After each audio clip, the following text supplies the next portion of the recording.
5 months ago, I was in a bicycle accident and it should have killed me. This is the helmet I was wearing. I was on my way to work in the morning, riding down Mitchell's Pass in the Blue Mountains as I'd done hundreds of times. But this time, as I approached the bottom of the hill, something happened. I was lying there unconscious, crushed helmet, blood coming from my nose and ears, obviously with extensive brain injuries.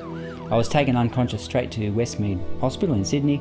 They took lots of CAT scans and MRI images showing skull fractures, bleeding on the brain both sides, 10 broken ribs, lung punctures, fractured vertebrae in the neck, crushed vertebrae in the back. My coma level fell to 6. I was having trouble breathing, lack of oxygen. Nobody even knew if I would wake up. Family was praying, church was praying, people came to pray that I'd never even met. Surprisingly, I woke up the next day, choking on the intubation tube, and I don't remember much of that first week, but I do remember singing softly, "Praise the Lord, oh, give thanks to the Lord." I just kept singing that over and over.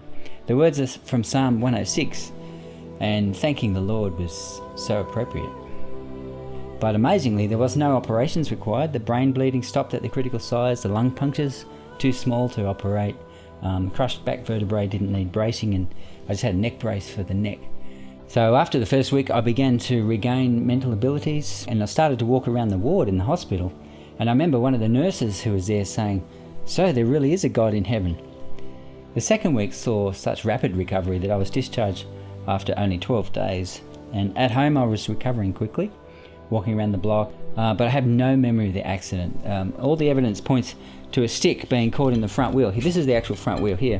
What it looks like is that a stick came up against the forks there, snapped the first spoke, which then locked the whole front wheel. The forks then broke off the bike, and then I'm travelling down 70 kilometres an hour with no front on the bike.